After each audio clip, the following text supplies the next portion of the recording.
탈레반이 아프가니스탄의 정권을 다시 장악하자 미국에서는 알카에다를 비롯한 무장 테러 단체가 빠른 속도로 재건될 것이라는 경고가 나오고 있습니다. 다음 달 9.11 테러 20주년을 앞두고 테러 가능성이 높아질 것이란 우려가 확산하고 있습니다. 열대성 폭풍 프레드가 플로리다주에 상륙했습니다. 최대 12인치의 비가 내릴 것으로 전망되면서 홍수 피해가 예고됐습니다. 내일부터 뉴욕시의 실내 시설 이용자들에 대한 백신 접종 증명 의무화가 시작됩니다. 한 달 동안의 계도 기간을 거친 뒤 9월 13일부터 철저한 단속이 시행될 예정입니다. 미국에서 코로나19 백신 추가 접종, 이른바 부스터샷이 승인됐습니다. 면역 취약층이 우선 대상이며 일반인들을 대상으로 한 부스터샷은 이르면 올 겨울부터 시작될 것으로 전망됐습니다. 여러분 안녕하십니까? 8월 16일 첫 소식입니다. 이슬람 무장단체 탈레반이 아프가니스탄 정권을 다시 장악하면서 알카에다와 IS 등 테러 단체들의 부활이 우려되고 있습니다. 특히 다음 달 9.11 테러 20주년을 앞두고 또 다른 테러가 일어날 수 있다는 경고도 나오고 있습니다. 김재은 기자의 보도입니다. 20년 만에 넘어간 탈레반의 재집권. 아프간의 장악으로 미국에 대한 테러 위협도 고조되고 있습니다. 탈레반에 이어 알카에다와 IS 등 극단주의 단체의 재건 가능성이 커졌기 때문입니다. 미국의 고위 관리들은 테러 단체들이 과거에 예상했던 것보다 훨씬 빠른 속도로 성장할 것이라고 강조했습니다.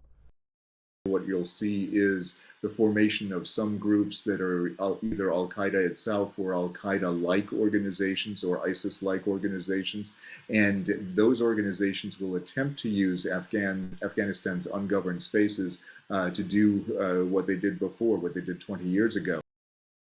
특히 9.11 테러 20주년이 이들 단체가 미국을 공격할 수 있는 동기부여로 작용할 것이란 경고까지 나왔습니다. 미 국토안보부는 지난 13일 테러 경보 공고를 내고 9.11 테러 20주년과 각종 종교적 기념일 등이 폭력 행위의 기폭제가 될 수 있다며 공격 수위도 높아질 것으로 우려했습니다. We're less safe as a nation. The likelihood of an attack coming from Afghanistan now is through the roof. It was all avoidable. 테러 위협을 막을 수 있을지는 미국이 알카에다 등 테러 단체 재편 여부를 얼마나 잘 추적하느냐에 달려 있습니다. 안보 관리들은 미국의 모든 정보기관이 현재 변화하는 테러 위협에 대응하는 새로운 시간표를 작성하고 있다고 전했습니다. 앞서 조 바이든 대통령은 아프간 내 미국 요원의 안전한 감축을 위해 5,000명의 미군을 추가로 배치한다고 밝혔습니다. 그러면서 오늘 대국민 연설을 통해 탈레반이 이 임무를 방해하면 군사적 대응을 취할 것이라고 경고했습니다. We have made it clear to the Taliban, if they attack our personnel or disrupt our operation, the U.S. presence will be swift and the response will be swift and forceful.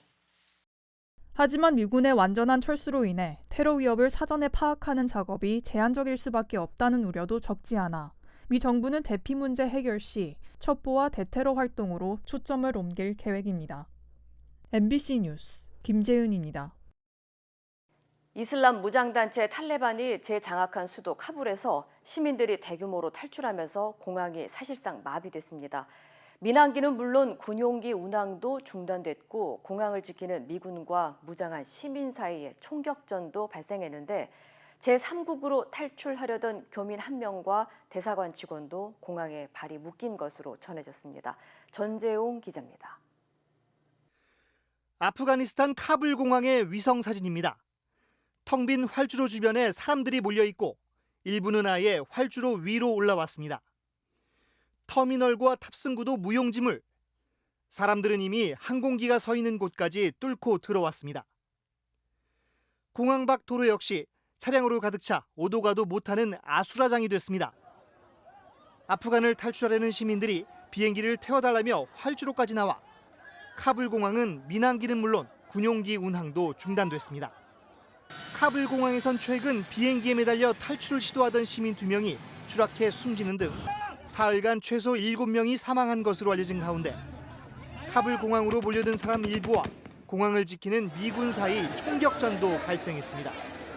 There have been security incidents at the field involving armed individuals shooting at U.S. forces. 카불 공항이 사실상 마비되며 마지막 남은 우리 교민 한 명의 탈출도 난항을 겪는 것으로 알려졌습니다.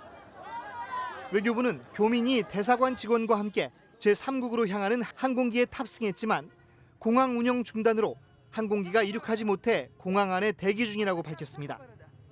현재 카불 공항을 통제하고 있는 미국은 자국과 다른 동맹국들의 대피 작업을 돕기 위해 6천 명의 미군을 투입할 방침입니다. MBC 뉴스 전재홍입니다. 카리브해 국가 IT를 강타한 지진으로 사망자가 1,400명을 넘은 것으로 집계됐습니다. 뉴욕타임스에 따르면 IT 정부는 규모 7.2의 강진으로 1,419명이 목숨을 잃었고 7천여 명의 부상자가 발생했다고 밝혔습니다. 실종자 수도 수백 명에 달하는 것으로 전해졌지만 정확한 규모는 파악되지 않고 있는 상태며 IT 당국은 더 많은 사람들이 잔해 아래 깔려 있다고 설명했습니다. 현재 가족을 잃은 수많은 IT인들이 도움을 호소하고 있고 구조 당국은 피해가 큰 남서부 레타이와 제리미 등을 중심으로 붕괴된 건물 잔해에 깔린 생존자들을 수색해 구조하고 있습니다. 하지만 지진에 따른 산사태 등으로 도로가 봉쇄되는 등 작업에 어려움을 겪고 있으며 육로를 통한 다양한 치료, 지원 물품 배송도 불가능한 상황으로 전해졌습니다. 국립 허리케인 센터에 따르면 현재 푸에르토리코 남쪽에 있는 열대성 폭풍 그레이스의 영향으로 IT 전체 해안에는 폭풍주의보가 내려진 상태입니다. 한편 플로리다주에도 열대성 폭풍이 상륙해 곳곳에 홍수 피해가 예고됐습니다.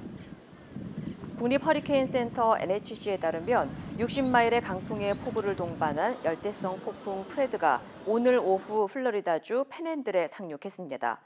이번 폭풍으로 플로리다주에는 최대 12인치의 비가 내릴 것으로 예상되면서 홍수와 침수 피해, 토네이도 발생 가능성까지 우려되고 있습니다. 프레드 외에도 대서양에서는 열대성 폭풍 그레이스와 헨리가 각각 발생했습니다. 그레이스와 헨리는 올해 들어 대서양에서 발생한 폭풍 중 이름이 붙여진 7번째와 8번째 폭풍으로 허리케인 시즌 동안 8개의 열대성 폭풍이 발생한 것은 지난 1936년과 2005년 그리고 지난해까지 총 3번째입니다. 뉴욕시에서는 내일부터 코로나19 백신 접종 증명이 요구됩니다. 식당은 물론 운동시설이나 술집 입장 시 백신 접종 증명서를 제시해야 하는데요.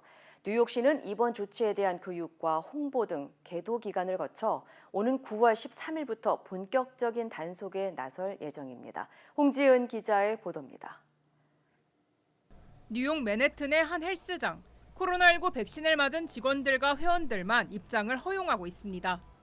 헬스장에 들어가기 위해선 종이로 된 증명서나 뉴욕주의 백신 접종 증명 앱 엑셀시어 패스를 제시해야 합니다. The new regulation is heaven for us because now it's not our idea. It's like we respect the regulations of the city. 내일부터 뉴욕시가 미국 대도시 중 처음으로 실내 시설 이용자의 백신 접종 의무화 정책을 시행합니다. 식당, 체육시설, 박물관 등 실내 공간을 이용하려면 코로나19 백신을 최소 한 번 이상 접종했다는 사실을 증명해야 합니다.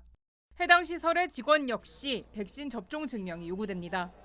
연방질병통제예방센터 CDC에서 발급한 종이 확인서나 앱 등을 통해 접종 사실을 증명할 수 있습니다. Definitely, I would feel safer. It's going to bring a little bit of division between people, I bet. 뉴욕시는 이번 조치에 대한 교육과 홍보 등의 계도 기간을 거쳐 오는 9월 13일부터 단속에 나선다는 계획입니다. 본격적인 정부의 단속에 앞서 일부 업체들은 모든 직원과 고객들에 대한 백신 접종 증명을 요구하기 시작했습니다. For today, it is okay, but moving forward, please try to get vaccinated so we can keep New York safe.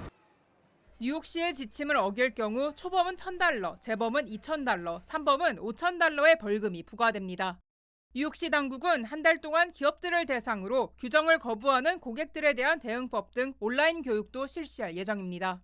MBC 뉴스 홍지은입니다. LA 통합교육부 학교들이 오늘 일제히 개학했습니다. 오늘 개학을 맞아 수십만 명의 학생들은 팬데믹 이후 1년 반 만에 대면 수업에 들어갔습니다. 또 교직원들과 학생들은 백신 접종 여부와 상관없이 교실이나 교내에서는 의무적으로 마스크를 착용해야 합니다. 특히 매주 코로나19 검사를 받아야 하며 모든 교직원은 오는 10월 15일까지 코로나 백신 접종을 2차까지 완료해야 합니다. 한편 LA 통합교육부 측은 학생 전체의 3%에 조금 못 미치는 12,500여 명의 학생들이 계속해서 온라인 수업을 유지하기로 했다고 전했습니다. 미국이 면역 취약층을 대상으로 코로나19 백신의 추가 접종인 부스터샷을 승인한 가운데 일반인들은 언제 맞아야 하는지에 대한 궁금증도 커지고 있습니다. 정확한 접종 시기는 알 수 없지만 대체적으로 2차 접종 후 12개월 안에 추가 접종이 필요할 것이라는 전망입니다. 여준호 기자의 보도입니다. 미국의 백신 추가 접종이 본격적으로 시작됐습니다. 의료계에 종사하는 고위험층이나 고연령층, 기저질환자 등의 면역 취약층이 우선 대상입니다. They may need ultimately to get an additional shot. We do need to give an additional dose to people in nursing homes, actually, or people who are elderly. We will be absolutely prepared to do that very quickly. 백신 추가 접종은 이르면 오는 10월부터 시작될 전망입니다. 이와 함께 2차 접종까지 마친 일반인은 부스터샷을 언제 맞아야 하는지에 대한 궁금증도 커지고 있습니다. 백신 효능의 지속기간이 정확히 검증되지 않은 만큼 2차 접종을 마친 건강한 사람들도 항체가 떨어질 수 있기 때문입니다. 전문가들은 대체적으로 백신의 효과가 6개월에서 1년 정도 지속될 것으로 내다보고 있습니다. 이에 따라 올 겨울이나 내년 초쯤 일반인을 대상으로 한 3차 접종이 시작될 수 있다는 진단입니다. 그러니까 예를 들면 암 환자라든지 면역 기능이 떨어진 분들, 이런 분들 같은 경우는 이제 항체 생성 자체가 적게 될 거고 또 미리 빨리 떨어지겠죠. 이제 그런 분들은 부스샷을 맞는 게 의미가 있고요.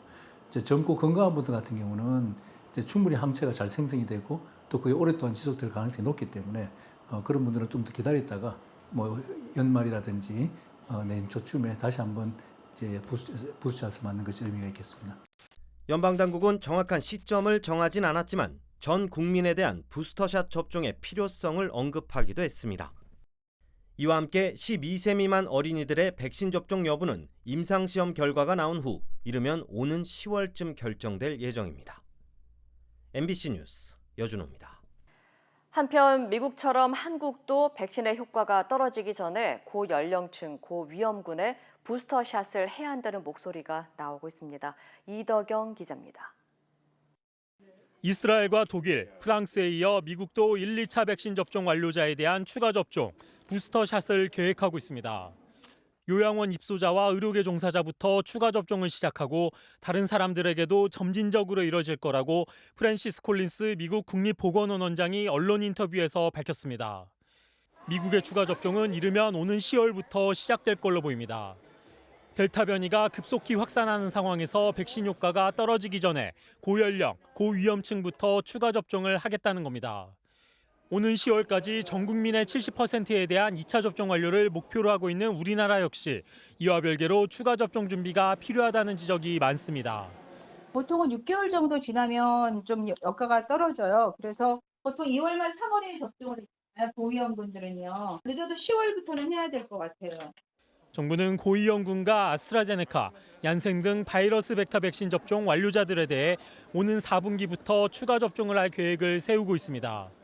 추가 접종도 조기에 시행될 수 있도록 그 대상이라든지 시기는 전문가들과 논의 중에 있고.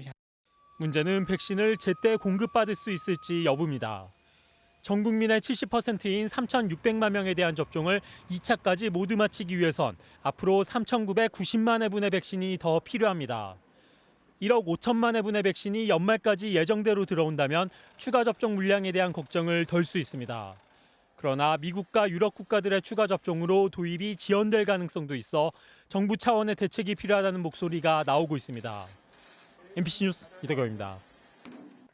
테네시주 멤피스에서 가짜 코로나19 백신 접종 카드가 대량으로 적발됐습니다.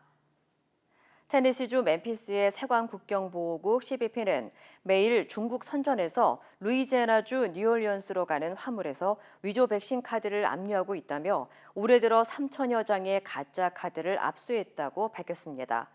위조 카드는 진짜 백신 접종 카드와 마찬가지로 연방질병통제예방센터 CDC 로고가 상단에 인쇄돼 있던 것으로 알려졌습니다.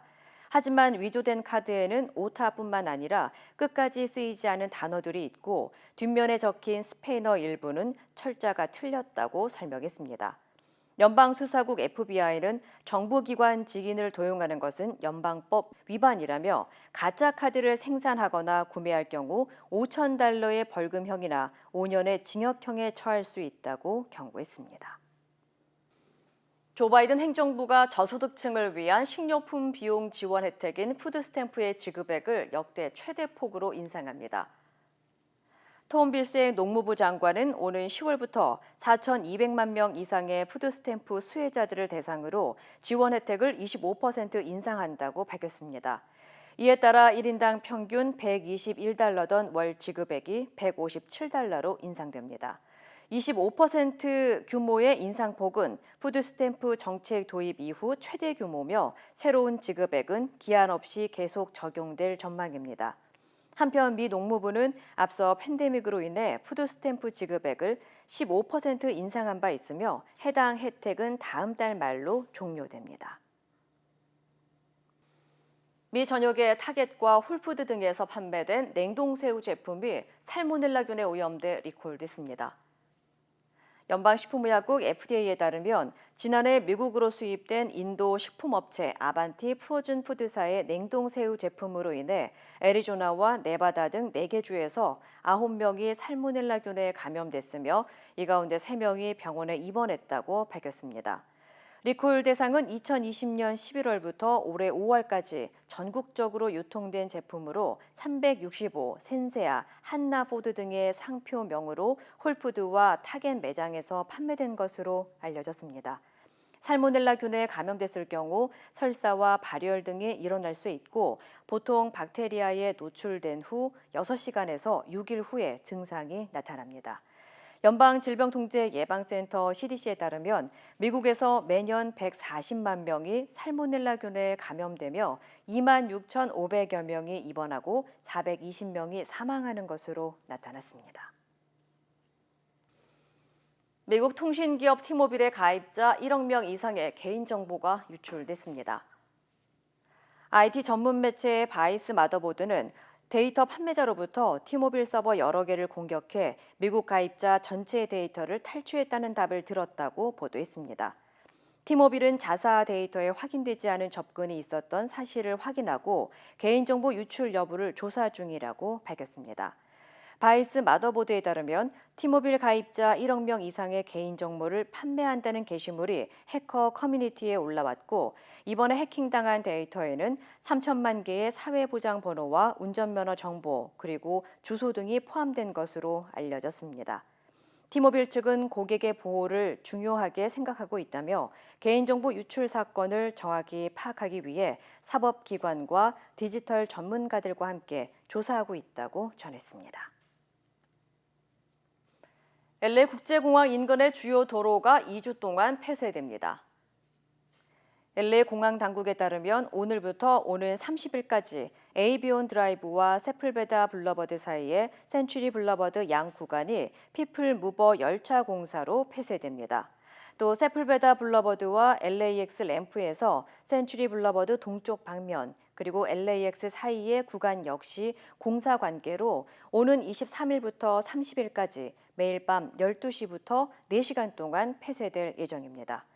교통당국은 공사 기간 공항 주변에 극심한 교통 혼잡이 발생할 수 있는 만큼 공항 방문 시 우회 도로를 미리 확인해 줄 것을 당부했습니다. 주민들에게 쾌적하고 안전하게 걸을 수 있는 공간을 제공하는 차 없는 거리 행사가 지난 주말 LA 한인타운에서 열렸습니다. 윌셔센터 코리아타운 주민의회가 주최한 시범 행사 K타운 블락 파티에선 오후 1시부터 5시까지 LA 한인타운 알렉산드리아 애비뉴에서 카탈리나 사이 육각길의 차량 통행이 금지되면서 다양한 공연 등 문화 행사가 개최됐습니다.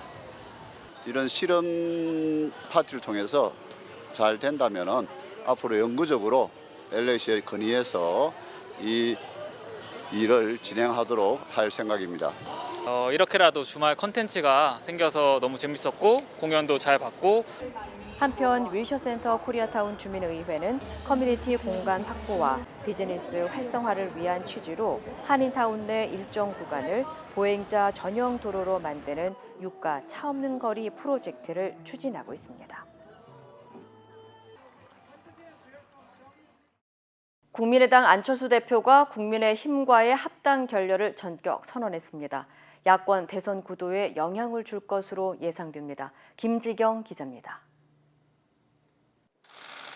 무거운 표정으로 입장한 국민의당 안철수 대표는 새로운 전진이 적힌 뒷걸개를 배경으로 합당 결렬을 선언했습니다. 작은 정당 하나 없애는 식의 통합은 결코 바람직하지 않다는 결론에 이르렀습니다. 지난 3월 재보선을 앞두고 합당을 제안한 지 5달 만에 스스로 걷어들인 겁니다. 결렬 책임은 국민의힘으로 돌렸습니다. 합당 목적은 중도 보수의 연합을 통한 정권 교체인데 논의 과정에서 벌어진 신경전으로 오히려 상처만 입었다고 했습니다. 이제는 답해 주셨으면 합니다. 합당에 대해 예스입니까? 노입니까? 2차 대전 때 일본이 예스까 노까 그렇게 말했던 거죠. 항복할래 말래. 안 대표의 실질적인 결렬 선언 이유는 독자 출마를 위한 포석이란 해석이 나옵니다.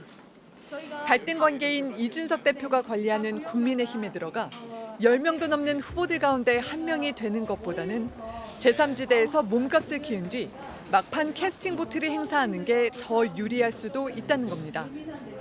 안 대표는 회견에서 중도 표현을 4번이나 썼고 김동연 전 경제부총리 등과의 연대 가능성도 열어뒀습니다.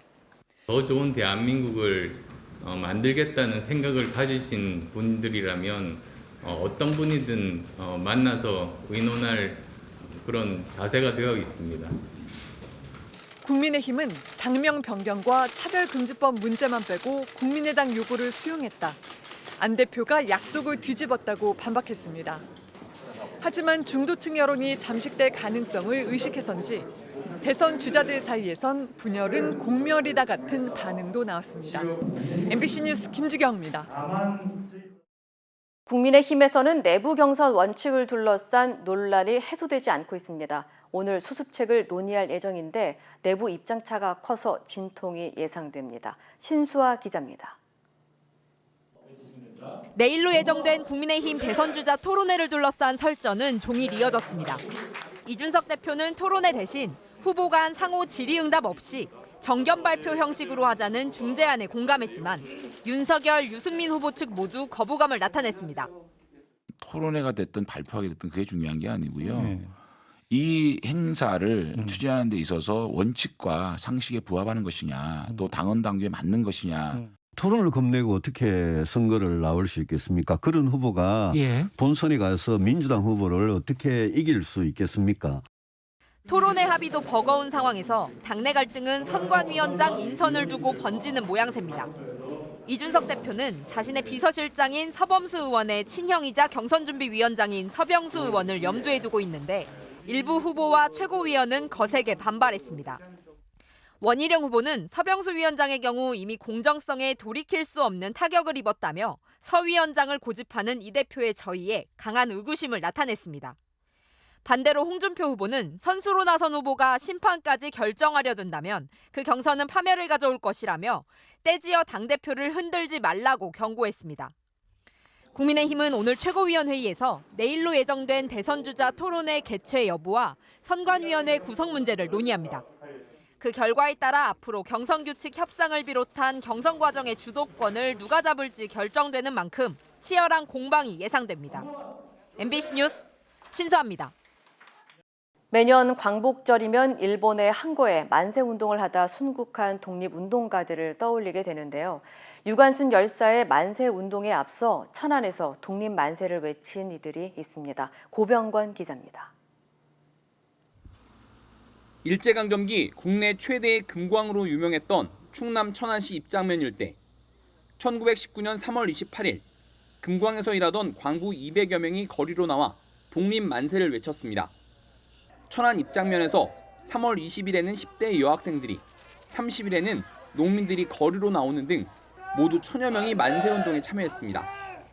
한 달가량 이어진 만세운동 기간 동안 일제가 움직임을 전혀 파악하지 못할 정도로 주민들의 마음은 하나였습니다. 당시 만세운동에 나선 광부 가운데 3명이 순국했는데 이는 충남의 독립운동 가운데 최초의 일입니다. 유관순 열사가 이끈 4월 1일 아운의 만세운동의 도화선이 됐지만 이를 기억하는 이가 많지 않습니다. 상대적으로 낮은 관심 때문에 입장 만세운동에 참여한 주요 인물 53명 가운데 9명만 훈포장을 받았을 뿐 나머지 44명은 조금씩 잊혀지고 있습니다. 한 번 더 이런 지역을 더 찾아봐주고 계속적으로 잊지 않는 그런 장소가 됐으면 하는 그런 바람이 제일 큰 바람입니다. 국가보훈처는 제76회 광복절을 맞아 입장 광부들의 만세운동을 이끈 박창신 선생의 후손에게 건국훈장 애족장을 추서했습니다. MBC 뉴스 고병권입니다. 지난 15일 이슬람 무장 조직인 탈레반이 수도로 진입하자 국외로 도피한 아슈라프 가니 대통령에 대해 비판의 목소리가 일고 있습니다. 관련 소식 전해드립니다. 현지 시간 16일 주 아프간 러시아 대사관 관계자는 전날 정부가 붕괴할 때 가니 대통령이 돈을 가득 실은 차량 4대와 함께 탈출했다고 전했는데요. 이어 돈을 헬기에 실으려고 했지만 전부 싣지 못해 일부는 활주로에 남겨둬야 했다고 탈출 당시의 상황을 전했습니다. 가니 대통령은 지난 15일 탈레반이 수도인 카불마저 포위하자 부인, 참모진 등과 함께 국외로 급히 도피했는데요. 현재 행방이 묘연한 가니 대통령의 행선지로는 우즈베키스탄과 미국이 거론되고 있으며 아프간 외무부 측은 가니 대통령이 어느 나라로 떠났는지 행선지가 분명하지 않다고 밝혔습니다. 국민을 버리고 외국으로 달아난 가니 대통령은 SNS를 통해 학살을 막기 위해 떠난 것이라고 뒤늦게 해명했는데요. 이러한 가니 대통령의 행보를 두고 아프간 국민은 물론 정부 내에서도 비판의 목소리가 일고 있습니다. 지난달 말부터 시작된 크고 작은 화재로 한 차례 몸살을 앓았던 그리스에서 또다시 대형 산불이 났습니다. 로이터 통신은 지난 16일 항구 도시인 라브리오 지역에서 산불이 발생해 현재 90여 명의 소방관이 진화 작업에 나섰으며 인근 마을 주민들에게는 긴급 대피령이 내려졌다고 보도했는데요. 이번에 발생한 화재는 범위가 넓고 가연성이 높은 소나무가 많아 진화 작업에 어려움을 겪고 있는 것으로 전해졌습니다. 최근 수일간 그리스 내에서 발생한 500여 건의 산불로 서울 면적의 80%에 달하는 1000제곱킬로미터의 산림이 파괴됐습니다. 푸틴 러시아 대통령의 정적이자 야권 지도자인 알렉세이 나발리의 대변인이 가택연금형을 선고받았습니다. AP통신은 현지 시간 16일 러시아 모스크바 법원이 나발리의 대변인으로 활동한 키라 야르미슈에게 징역 1년 6개월의 가택연금을 선고했다고 전했는데요. 법원은 야르미슈가 사람들을 선동해 코로나19 관련 방역 조치를 위반한 채 반정부 시위에 나서게 했다는 검찰의 주장을 인용했습니다. 미국 도로교통안전국이 테슬라가 자율주행 기능이라 선전해온 오토파일럿 시스템에 대한 공식 조사에 착수했습니다. 어제 도로교통안전국은 2018년 초 이후 테슬라 차량의 주행보조 기능 사용과 관련한 11건의 사고를 확인했다며 조사 이유를 밝혔습니다.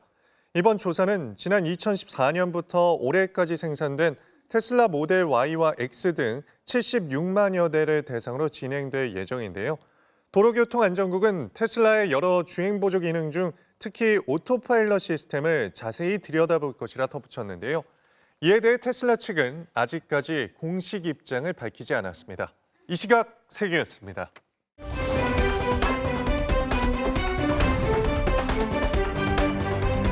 인터넷과 SNS에서 화제가 된 이슈를 전해드리는 투데이 이슈톡 시간입니다.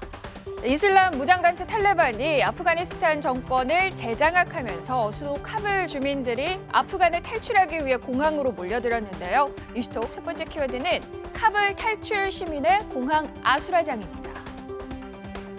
지난 16일 카불의 하미드 카르자이 국제공항. 수많은 시민들이 비행기 탑승 계단에 아슬아슬하게 매달려 있습니다. 너도 나도 비행기에 먼저 타려고 현장은 아수라장인데요. 활주로에 몰려와 미 공군기와 함께 달리며 비행기 몸체에 매달리기도 합니다. 탈레반이 아프가니스탄 정권을 재장악했다는 소식에 공포에 휩싸인 시민들이 필사의 탈출에 나선 건데요.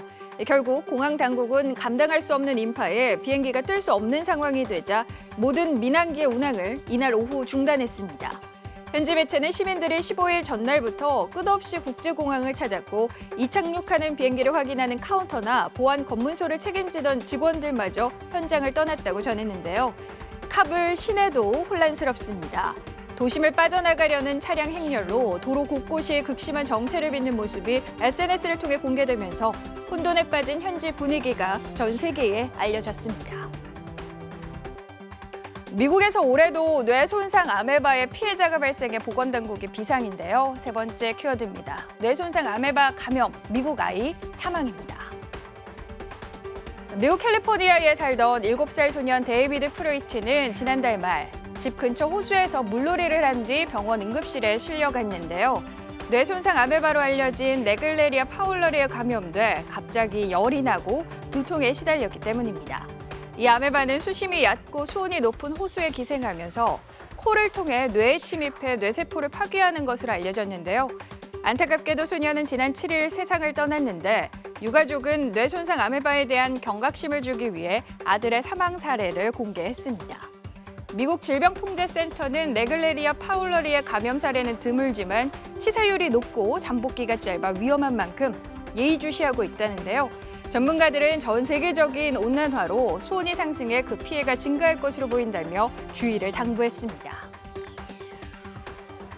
미국에서 바다 위에서 즐길 수 있는 새로운 롤러코스터가 등장했다고 합니다. 네 번째 키워드입니다. 크루즈도 타고 롤러코스터도 타고. 탁 트인 바다를 바라보며 아찔한 롤러코스터를 타는 기분은 어떨까요? 미국 플로리다주에서 크루즈 업체인 카니발 크루즈 라인즈가 롤러코스터를 탑재한 크루즈선을 세계 최초로 선보였다고 뉴욕포스트가 보도했는데요. 미니 골프장과 조깅 트랙이 있는 크루즈선 갑판 위에 설치된 이 롤러코스터는 최대 2명이 탑승해 240m의 구간을 20초간 운영한다고 합니다. 최고 시속 64km로 레일 위를 오르내리며 스릴 만점 코스를 따라 바다 전망을 즐길 수 있는 게 장점인데요.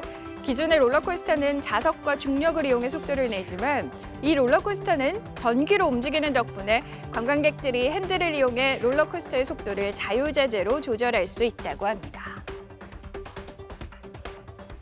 미국 뉴욕 맨하탄에서 지하철 선로에 떨어진 장애인을 시민들이 구해서 화제가 됐습니다. 다섯 번째 키워드입니다. 시민들이 슈퍼맨, 몸 던져 장애인 구한 용기입니다. 열차 진입을 알리는 안내 방송이 퍼지는데 주저없이 선로에 들어가는 한 시민, 휠체어와 함께 쓰러져 있는 남성을 구조하기 위해서인데요. 승차를 기다리던 시민들도 하나둘씩 모여 휠체어를 들어 올리고 모두 손을 내밀어 이들을 선로에서 끌어올립니다. 한쪽에서는 승강장으로 진입하는 열차 소리가 들렸을 만큼 긴박한 상황이었는데요. 다행히 선로에 추락한 남성은 큰 상처를 입지 않고 병원으로 옮겨졌다고 합니다.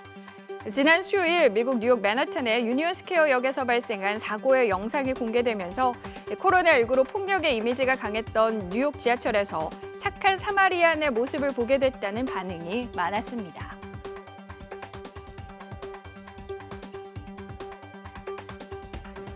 자, 2020 도쿄올림픽에서 획득한 자신의 첫 메달을 선뜻 기부한 선수가 있다고 합니다. 여섯 번째 키워드입니다. 심장병 소년 구한 값진 은메달입니다.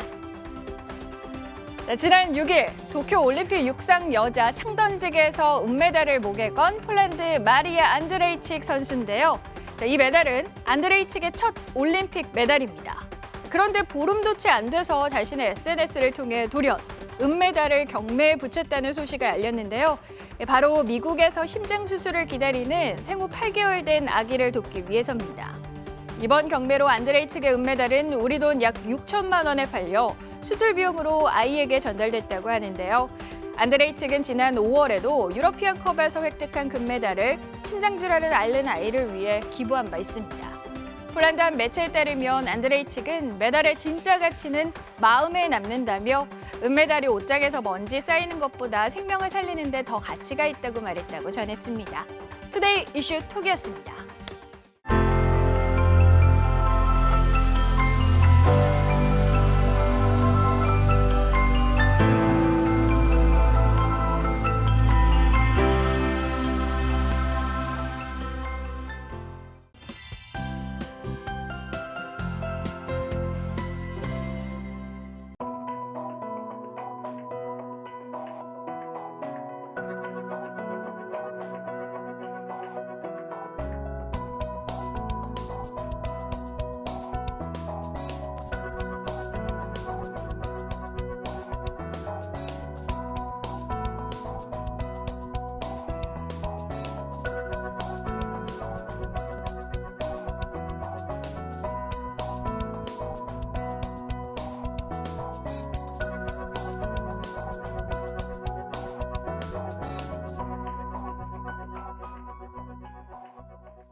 이상으로 8월 16일 월요일 뉴스를 마칩니다. 시청해주신 여러분 고맙습니다.